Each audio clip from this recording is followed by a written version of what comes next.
लोगों से छुपाई है कि उस रात मेरे साथ क्या हुआ था और मैं कैसे जली थी। मेरा घर लखनऊ के पास हरदोई जिले में था। मेरे दो भाई थे, राजा हिरण्याक्ष और राजा हिरण्यकश्यप। मेरे बड़े भाई राजा हिरण्याक्ष ने आर्यों द्वारा कब्जा की हुई संपूर्ण भूमि को जीतकर अपने कब्जे में कर लिया था। यहीं से आर्यों ने अपनी दुश्मनी का षड्यंत्र रचना शुरू किया। मेरे भाई हिरण्याक्ष को विष्णु नामक आर्य राजा ने धोखे से मार डाला था, जिसकी वजह से मेरे छोटे भाई राजा हिरण्यकश्यप ने अपने भाई के हत्यारे विष्णु की पूजा पर प्रतिबंध लगा दिया था। लेकिन हिरण्यकश्यप के पुत्र प्रहलाद को विष्णु ने नारद नामक आर्य से जासूसी कराकर उसे गुमराह किया और अपने झांसे में लेकर घर में फूट डलवा दिया।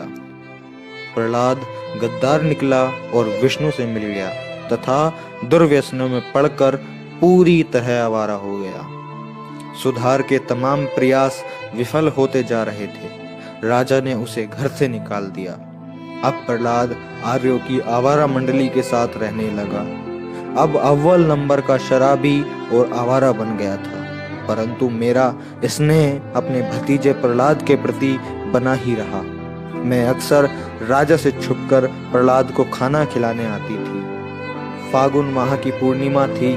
मेरा विवाह तय हो चुका था। फागुन पूर्णिमा के दिन ही मेरी बारात आने वाली थी। मैंने सोचा कि आखिरी बार प्रहलाद से मिल लूं, क्योंकि अगले दिन मुझे अपनी ससुराल जाना था। जब मैं प्रहलाद को भोजन देने पहुंची तो प्रहलाद नशे में इतना धुत था कि वह खुद को ही नहीं संभाल पा रहा था। फिर क्या था, प्रहलाद की मित्र मंडली यानी कि आर्यों ने मुझे पकड़ लिया और मेरे साथ सामूहिक दुष्कर्म किया। इतना ही नहीं, भेद खुलने के डर से उन लोगों ने मेरी हत्या कर दी और मेरी लाश को भी जला दिया।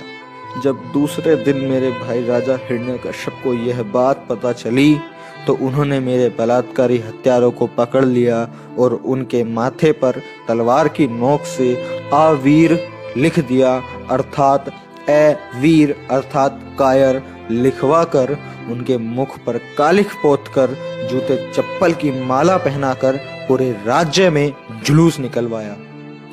जुलूस जिधर जिधर से भी गया, हर किसी ने उन बलात्कारी हत्यारों यानी कि आर्यों पर कीचड़ गोबर कालिख फेंक कर उनका तिरस्कार किया। परंतु इन झूठे फरेबी मक्कार पाखंडी आर्यों ने मेरी इस शहादत की सच्चाई को छुपाकर होलिका दहन के रूप में एक त्योहार बना दिया है और आप लोग अपनी अज्ञानतावश इसके झांसे में आकर अपनी ही अनार्य बहन होलिका को हर साल जलाकर दूसरे दिन नशे में धुत होकर एक दूसरे को कीचड़ गोबर रंग लगाकर खुशियां मनाते हो। मैं अपने अनार्य भाइयों से पूछना चाहती हूँ कि आखिर आपकी यह बहन कब तक जलती रहेगी और आर्यों के झांसे में आकर अज्ञानता का यह खेल आप कब तक खेलते रहोगे। मैंने मेरी पूरी आप बीती आपको बता दी है। अब निर्णय आपको ही लेना है कि क्या आपको मेरी मौत पर खुशी मनानी चाहिए या नहीं। अगर आपको जरा परवाह नहीं है अपनी बहन की तो शौक से खुशियां मनाइए।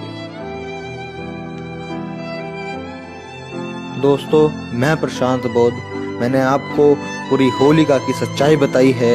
अगर आपको इस बात में जरा भी सच्चाई नजर आती है और अपने लोगों की अज्ञानता मूर्खता नजर आती है तो प्लीज आप इस वीडियो को इतना ज्यादा शेयर कर दो कि यह वीडियो हर उस एक इंसान तक पहुंच सके जो अज्ञानवश इस होली का त्योहार को मनाता है और अपने ही समाज की, अपनी ही बेटी, अपनी ही बहन को हर साल जलाकर खुशियां मनाता है।